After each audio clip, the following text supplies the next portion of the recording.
The headline reads, I'll spank Deontay Wilder all over Las Vegas. Those are the words of Tyson Fury. The full quote, whether I'm ready or not, I'm doing this fight with Wilder for British boxing. To take the shame away from it, because we've got one idiot who is chiseled out of stone who is afraid of his own shadow. He wouldn't take the fight with Wilder and has made British boxing a laughingstock. If he's a fighting man, he should have taken the fight. He didn't, so I have to step in. I'm not afraid to fight any man in any backyard. I'm going to knock Pianetta out. Then I'm going to go to Las Vegas and I'll spank Wilder all over it. He's a dosser who's never fought anybody. Those are the words of the Gypsy King, Tyson Fury. And when he's talking smack about Deontay Wilder, it's all good because he's going to fight Deontay Wilder.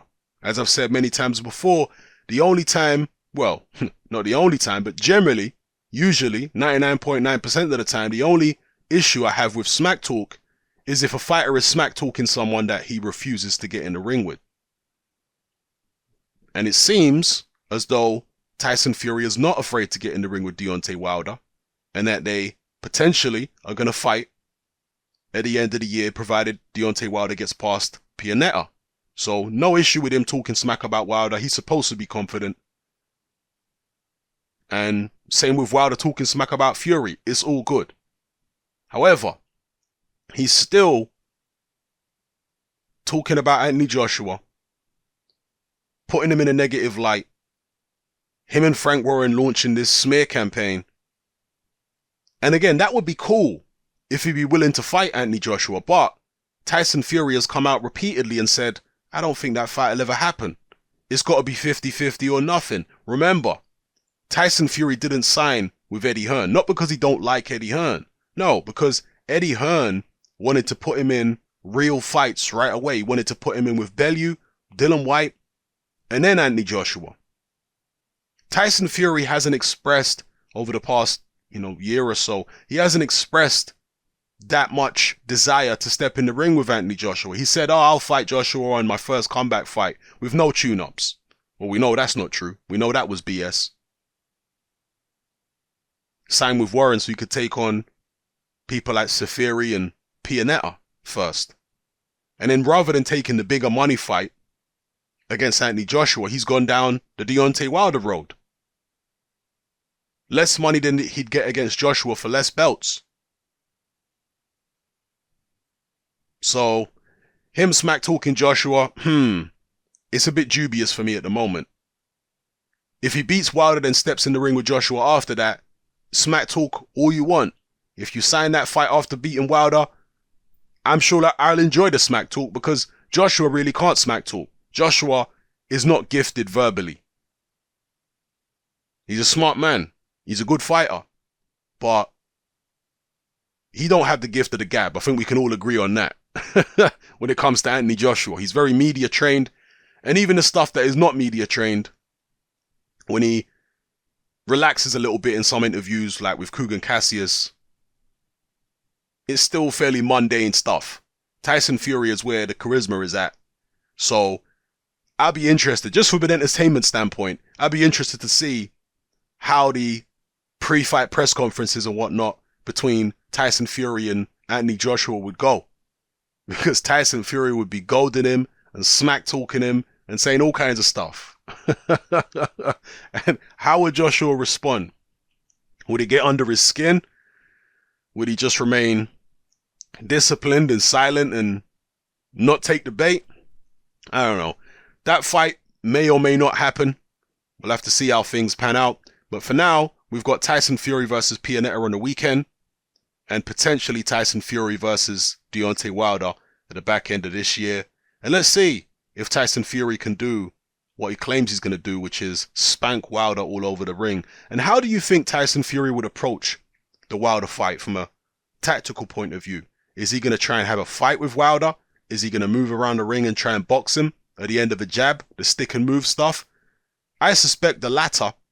Unless the latter is not working, then I suspect the latter. I think that Tyson Fury is going to box the same way against Deontay Wilder and Anthony Joshua as he boxed in the Vladimir Klitschko fight. That's how I think he's going to fight. If he manages to hurt one of those guys, maybe they get tired, then Tyson Fury might open up on him. He might. But as long as they're sharp and dangerous, I think he's going to box the same fight as he did when he fought Vladimir Klitschko. And that might not be the most entertaining spectacle to watch. In fact, that might not even work. Who knows? A lot of people are saying it's not going to work against Deontay Wilder because Wilder is too fast. Wilder is a lot faster than Klitschko. Lighter on his feet, more unpredictable. More likely to take chances.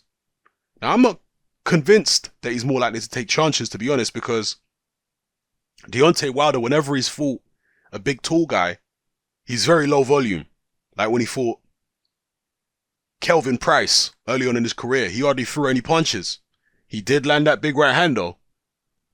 Deontay Wilder is very prolific with the big right hand, so you got to give him credit for that. But other than the big right hand, he really wasn't throwing much against Kelvin Price. He fought Gerald Washington, another big tall guy. Same thing, hardly threw any punches. He allowed Gerald Washington to be the one who was jabbing and moving around and throwing the majority of shots. And all Wilder did was just sit back patiently and wait for the opportunity to connect with a big right hand, which he did, and he got the job done.